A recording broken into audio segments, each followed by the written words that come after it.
So in today's class, till now everything was about introduction, requirement of tax and all. So today's class will be understanding types of taxes. So you understood that tax is a financial charge which is collected by the government. Failure to pay which will be punishable under the law. This is the basic definition we understood. Now let us understand the procedure in which government collects the tax, or the ways in which government can collect the tax. So example number 1, or example or case, one by one let us understand. Let us say Akshita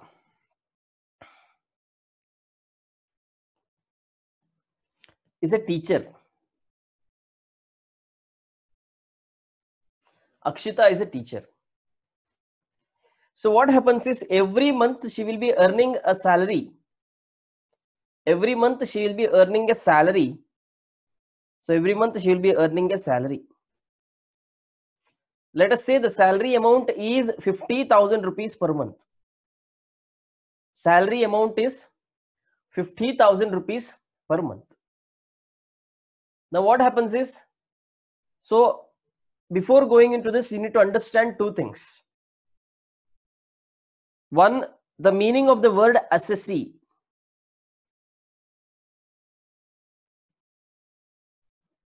Of course, they will understand it at the time when you study this income tax. But before that only, I want to give a brief introduction onto this. So the word assessee means the person who is getting assessed. Getting assessed.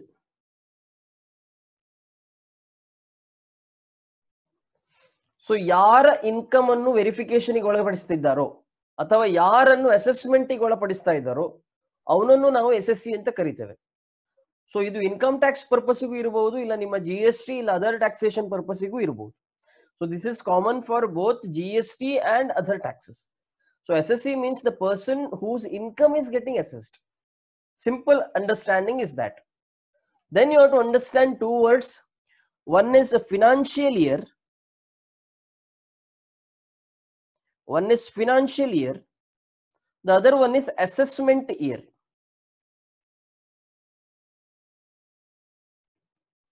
Either technical definition we will discuss when we enter into income tax.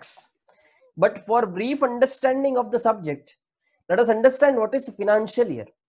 So normally we have something called as calendar year. Calendar year. So calendar year starts from January to December. Calendar year starts from January to December. But for accounts purpose, for business purpose, for maintaining the books of accounts purpose, for taxation purpose, for budget purpose, for all these things we use something called as a financial year. We use something called as a financial year which starts from April. Financial year starts from April and it ends in March. Financial year is April, starts from April and ends in March. So if I say financial year 2020-21, it means it starts in April 20, that is 2020, and it ends in March 2021. If I say financial year 1920, it means it starts in April 2019 and ends in March 2020. If I say financial year 2021, or this is the, if I say financial year 21-22, it means the financial year starts in April 2020 and ends in March 2021. Can you say in which financial year we are in now? Which is the current financial year? Running financial year. ಈಗ ಆಗ್ತಾ ಇರುವಂತ financial year ಯಾವುದು ಅಂತ ಹೇಳ್ಬೋದಾ? Yes, Noreen has made it a right point there. Yeah, all of you are saying it right. This is a 2021 financial year. So it started from April 2020 and it is going to end in March 2021. It is going to end in March 2021. Very good. So normally what happens is income will be earned in the financial year. Income will be earned in the financial year. This income will be subject to assessment in the next year. This income will be subject to assessment in the next year. You are going to, the income tax department is going to verify this income in the next year. So the year in which the assessment takes place is called as assessment year. So when it comes to income tax, we use the word previous year and assessment year. Previous year and assessment year. Previous year is the year in which the income is earned, and assessment year is the next year of the previous year in which the income is going to be verified. So in year in which income will be assessed. This is not technical definition. Technical definition income tax alli siktade nimage, adonu ನಾವು income tax purpose alli noduva. But to explain the concept of taxation, I need to explain these three terms for you. So assessee is the person whose income is going to be assessed. Financial year is the year in which income is going to be earned. ನಾವು ಯಾವ year income earn ಮಾಡ್ತೇವೋ ಅದನ್ನು ನಾವು financial year ಅಂತ ಕರಿತೇವೆ. ಆ financial year ಇನ next year ಅನ್ನು ನಾವು ಅಸೆಸ್ಮೆಂಟ್ ಇಯರ್ ಅಂತ ಕರಿತೇವೆ. ಯಾಕಂತ ಹೇಳಿದ್ರೆ ಇನ್ಕಮ್ ಗಳನ್ನು ಅಸೆಸ್ ಮಾಡುವಂತದ್ದು, ಇನ್ಕಮ್ ಗಳನ್ನು ವೆರಿಫೈ ಮಾಡುವಂತದ್ದು next year. That is called as assessment year. So I am continuing my example number 1. Let us say Akshita is a teacher. She is earning income in the year 2021. So she is a teacher now. 2021, it starts from April 2021. Again 50,000 every month. 50,000. So 12 months we have. Let us go up to 12 months. So total income for the year, how much? Total income will be 50 into 12. 5 into 12 is 60. So her total income is 6 lakh rupees for this year. Her total income is 6 lakh rupees for this year. Now what will government say is, since you have earned 6 lakh rupees, since you have earned 6 lakh rupees, I'm just telling an assumption. This is not the tax rate I'm telling. I'm just telling how it is taxed. So how is this taxed? Government will say, pay 10% as a tax to the government. Pay 10% of this amount as tax to the government. So she has to pay 60,000 rupees to the government as tax. So here the tax is directly charged on the income. The tax is collected directly from the person who is earning the income. Direct tax is directly collected from the person who is earning the income. The incident of tax and the impact of tax falls on same person. So incident means what? The immediate effect. Impact means what? The final effect. Both immediate effect and the final effect, in this case, falls on Akshita only. Let me take second example. Let us say Ramesh has let out his house. Ramesh has let out his house. Let out anta helidre ಬಾಡಿಗೆ ಕೊಟ್ಟಿದ್ದಾನೆ. Ramesh has given his house on rent. Ramesh has given his house on rent. Let us say he is earning every month rent of rupees 15,000. Every month he is earning rent of 15,000 rupees. Or to compute easily, let us say 20,000 rupees. Every month he is earning rent of 20,000 rupees. It is starting on April 20 to March 21. Of course, 12 months. So 20 into 12, that is 2,40,000 rupees. 2,40,000 rupees. Now government will say, you have earned an income of 2,40,000 rupees. Pay a tax of 10% on this. So Ramesh will be paying 24,000 rupees to the government. Ramesh will be paying 24,000 rupees to the government.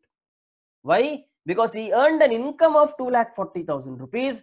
So he is paying a tax of 24,000 rupees. So this 10% is directly charged on his income.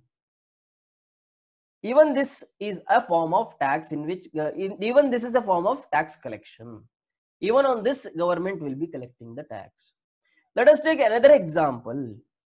Let us take example number 3. Let us say Arshad. Arshad is a lawyer. Arshad is a lawyer. Advocate. Okay.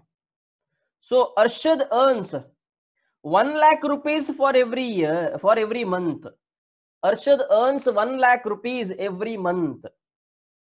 And he has an expense of 30,000 every month. He has an expense, let us say rent or maybe assistant fees and all these things, assistant charges, printing charges, or your vehicle charges, or whatsoever it is, transportation charges, everything after deducting this. So Ashraf earns an income of 1 lakh rupees. He has an expense of 30,000 rupees.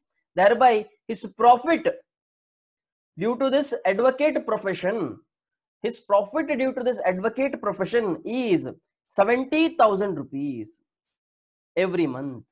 70,000 rupees every month. He earns this for 12 months. He earns this for 12 months. So what is his income? 8,40,000 rupees is his income. 8,40,000 is his income. Government will say,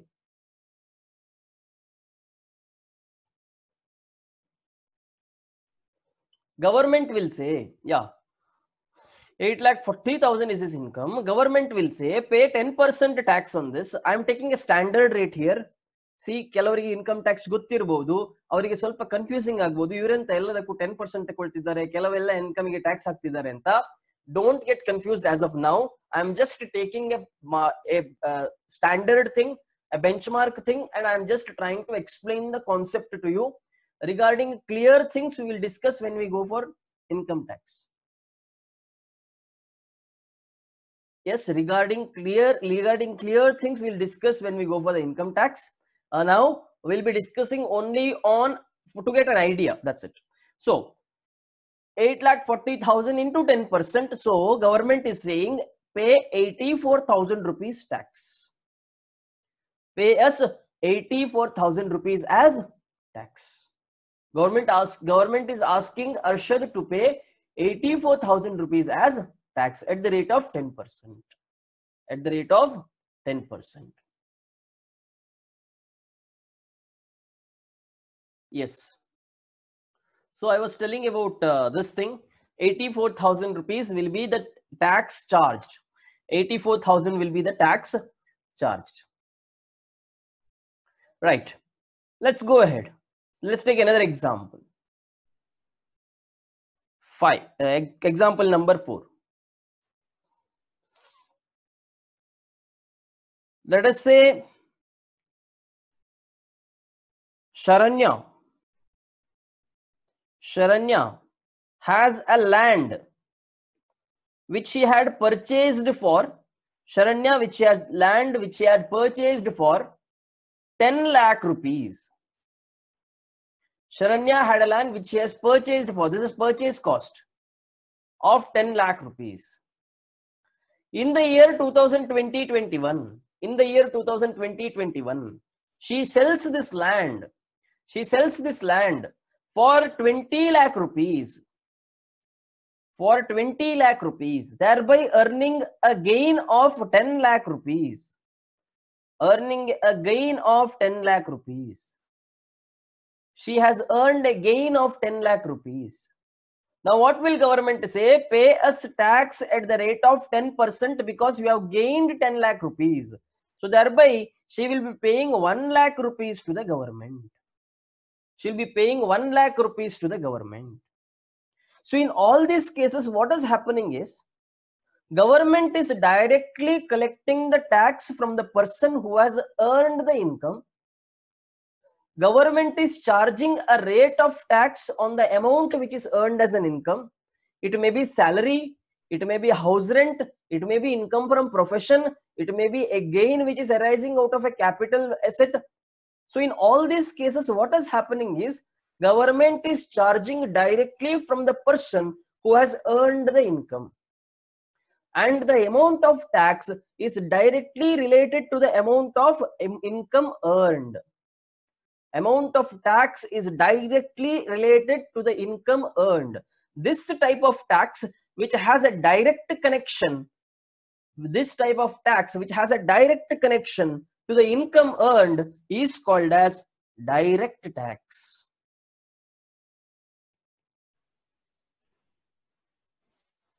We were discussing about taxes, types of taxes, out of which we discussed direct tax, and we made out some points for direct tax, which read like this. Incident and impact in case of direct tax falls on same person. That is, same person will pay the tax, same person will bear the burden. Here, burden cannot be shifted from one person to another person, unlike indirect tax. It is directly connected with the income earning capacity. We showed it with the examples. So, a person who was earning an income of 6 lakh rupees would pay only 10%, that is 60,000. A person who was earning 2,40,000, 24,000. So, there is a direct connection between the taxes paid and the income earned. There is a direct connection between the taxes paid and income earned. And high cost of administration, that is with respect to administration, that is from government perspective. So all in all, these are the features of direct taxes. And one example, only one type of direct tax is prevailing in India, that is your income tax. Earlier wealth tax was there. If you had some amount of wealth, you should have paid. So there was a direct connection between the wealth and the tax you pay. Now that have been abolished like 3 years back. Now it is not only income taxes. Today we will be discussing on indirect taxes. What are indirect taxes? So indirect taxes are, as name suggests, those are charged indirectly. We need to understand how. So let us say there's a shopkeeper. You go to the shopkeeper and you ask for biscuits. Let us name it as Good Day Biscuit. You ask for Good Day Biscuit. Actually, when shopkeeper does the sale, he has to pay the tax on sales. He has to pay the tax on sales. Tax on sales.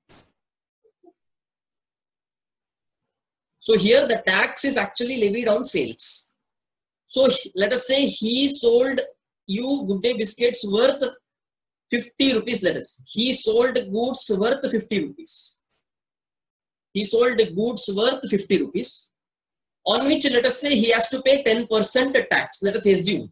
These rates which I am giving, these are all assumptions. Actual rates are different. When it comes to actual rate, if you see the BEAR Act or if you see the different circulars released by the government, different rates are there for different products. But for understanding, making it very simple, to understand it and to make it very simple,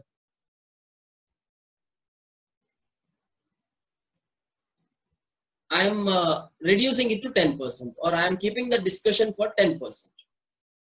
Okay, so 50%, 10%. So 5 rupees he has to pay the tax to the government. He has to pay to the government. 5 rupees he has to pay because he made the sale. So here the tax is on sales. Now what he does is, what shopkeeper does is, he charges you 55 rupees instead of 50 rupees. Instead of 50 rupees, that is the cost of the product, he charges you 55 rupees, which is inclusive of the tax which he has to pay. So what is happening is, the incident of tax is happening here. Incident means from whom the government is collecting the tax. Government is collecting the tax from this person. Incident.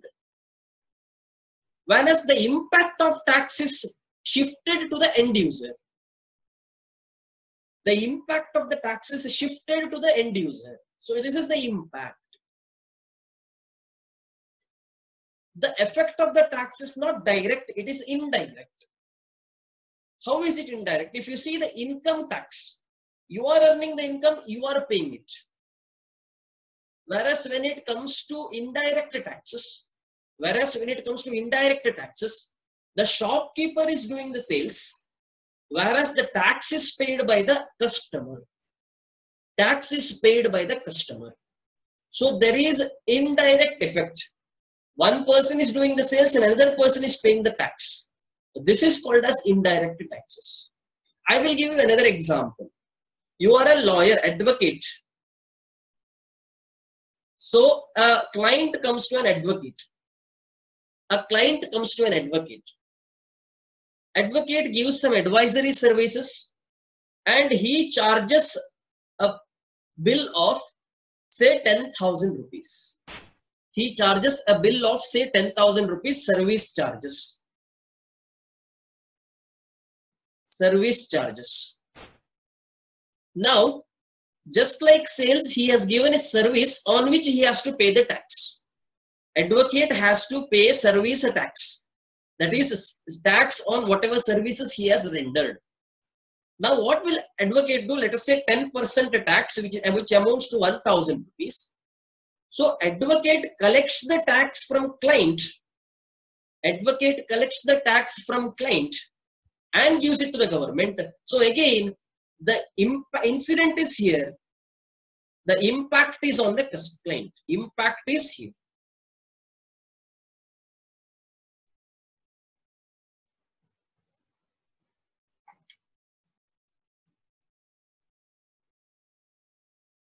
The incident is on one person and impact is on another person. The incident is on one person and impact is on another person.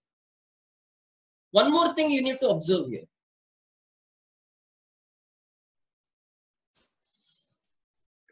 So, I was speaking about advocate service tax, that is tax on his service.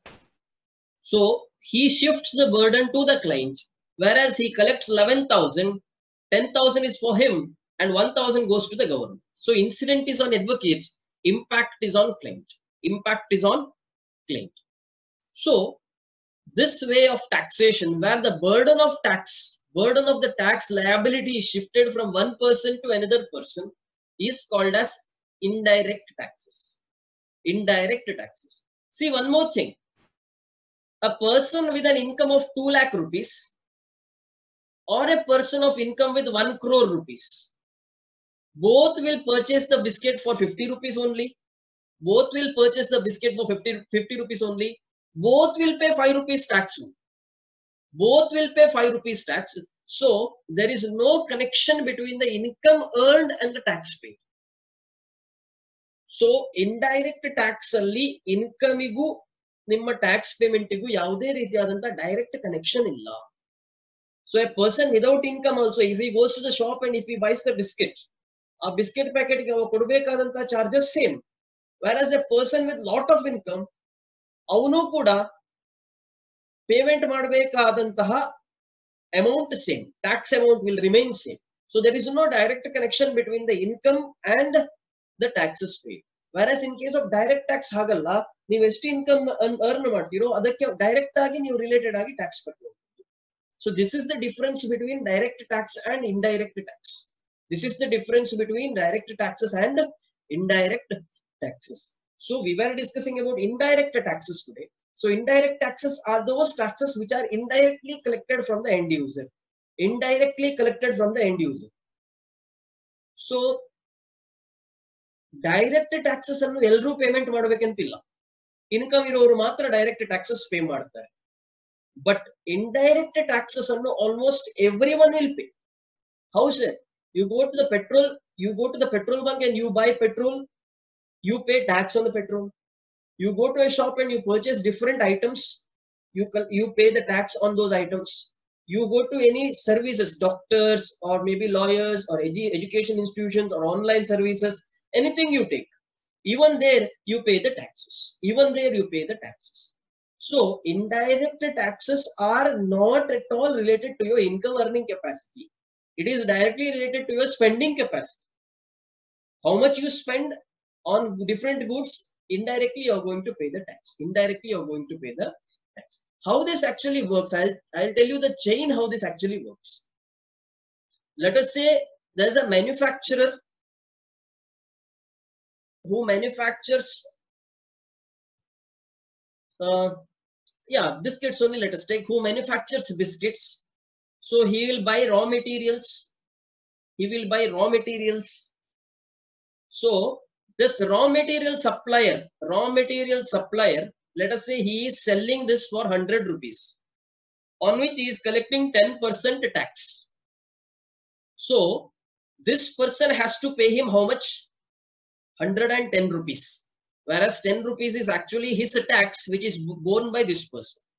10 rupees is his tax, which is borne by manufacturer.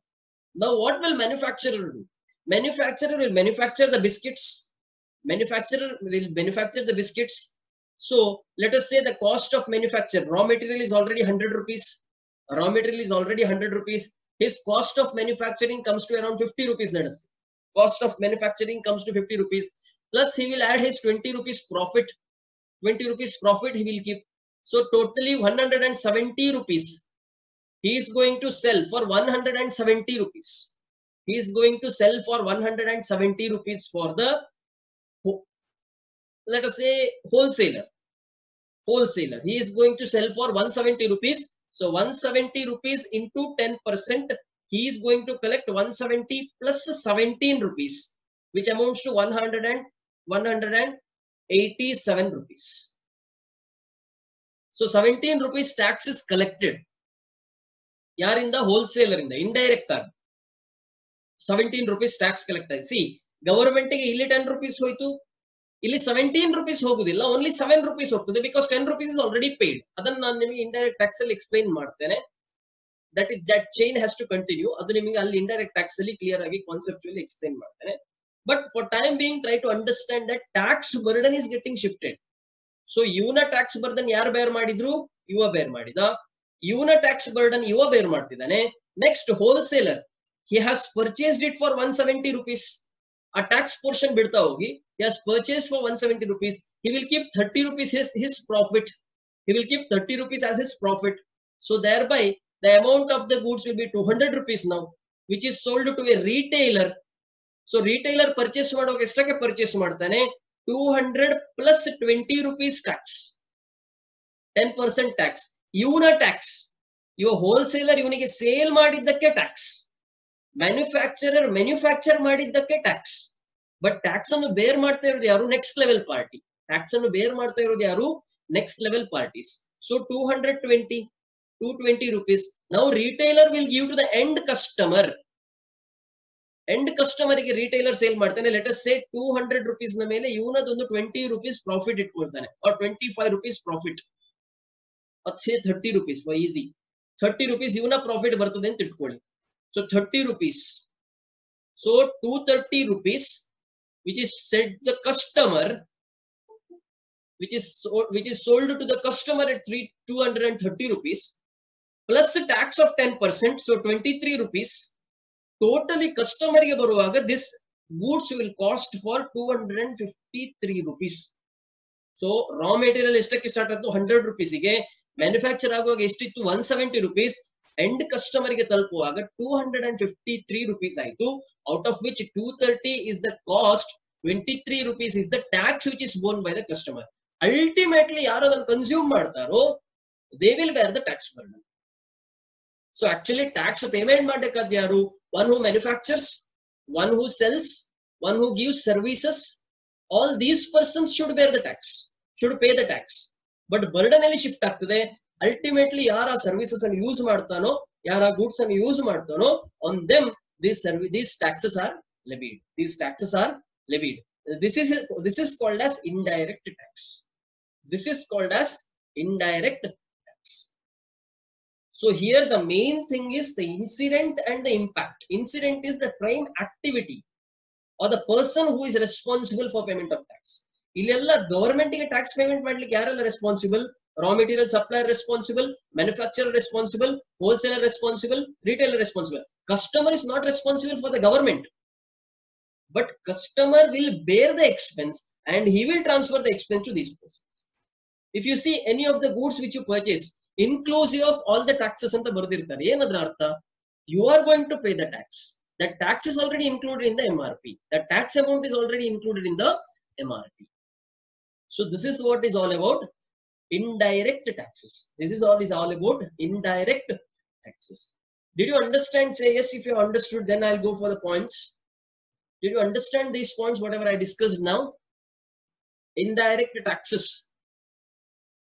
Yes, my dears. My dear proteins, you are understanding properly whatever is going on in the class. Are you getting the clarity? Yes. Super. So let us see the points one by one. Now you can say the points automatically.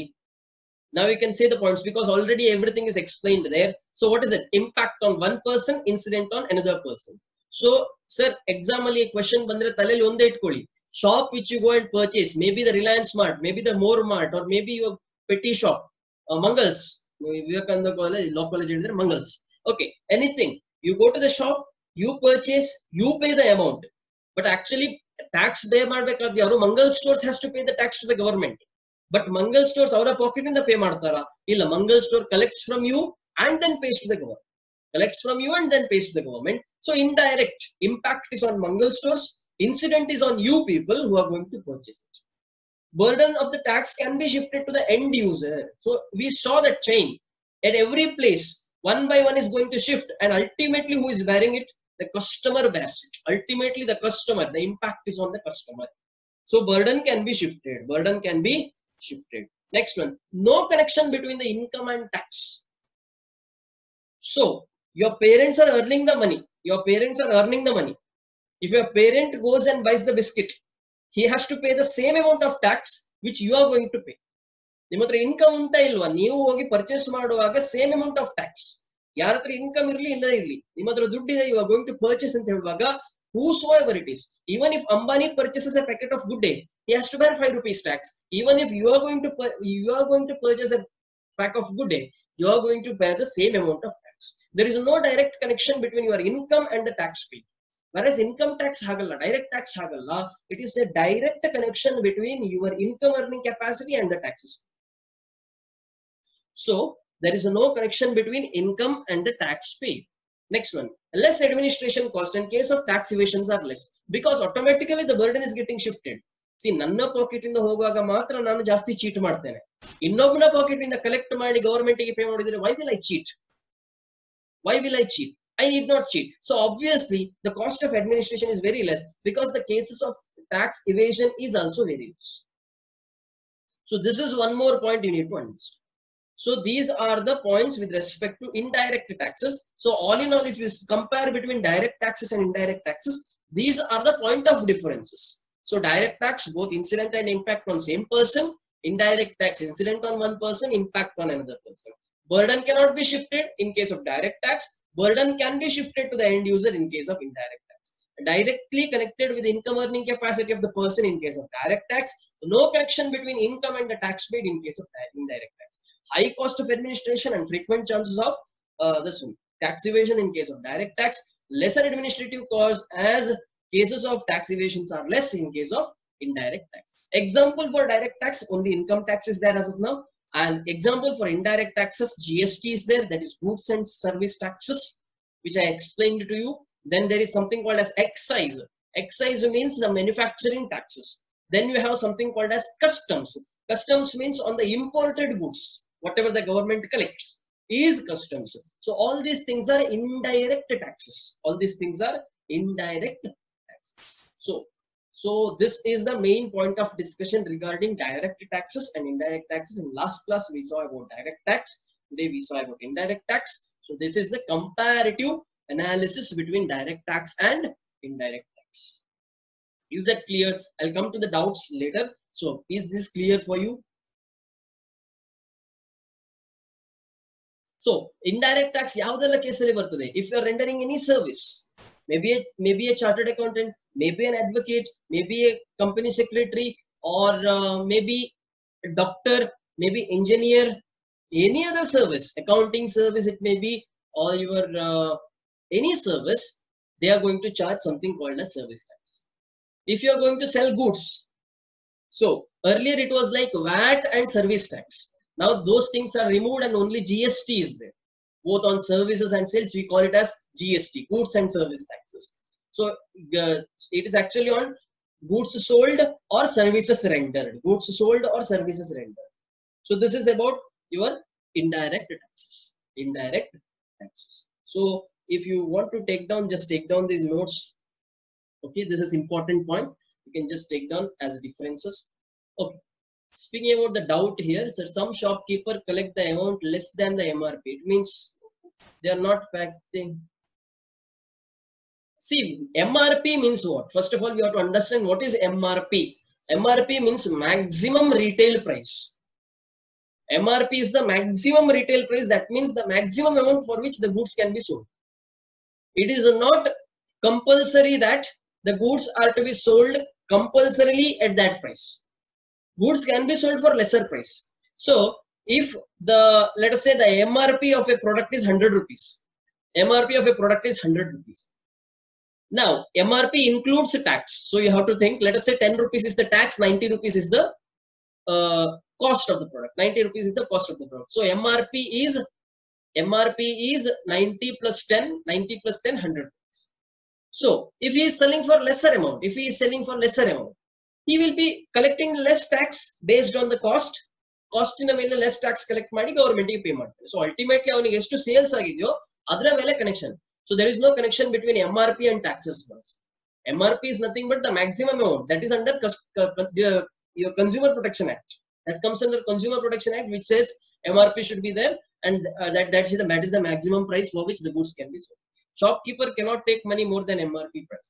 Yeah, that is said in the Consumer Protection. Jago Grahak Jago. There it is. So GST has no connection with the MRP and all. For us, what is the cost? So advocate, I'll give another alternate example for you, for which you will understand it better way. Advocate. So our Sushruth is a famous advocate in the town. Sushruth. So now two people come to him. Chandni comes to him as a client, and Suraj comes to him as a client. Chandni comes to him as a client, and Suraj comes to him as client. Chandni is very close to Sushruth. Now, even Suraj is a client now. Both are taking same service. Sushruth charges 500 rupees to Chandni. Sushruth charges 5,000 rupees to Suraj. Same work. Sushruth is charging 500 rupees to Chandni, 5,000 rupees to Suraj. Now, 10%. So government is concerned only with the value of services. Amount which you are charging as value for your service. Amount which you are charging as value of your goods. Only that is important for us. Upon that, the tax rate is applied. So here, 50 rupees tax will be collected and paid to the government. Whereas here, 500 rupees tax will be collected and paid to the government. So this is what we need to see. So MRP and maximum retail price. But my point is towards that bracket thing, inclusive of all the taxes which they use, inclusive of all the taxes. That means what? The MRP is inclusive of the tax. MRP is inclusive of the tax. In case of service, it happens this way. So are you clear with these two things?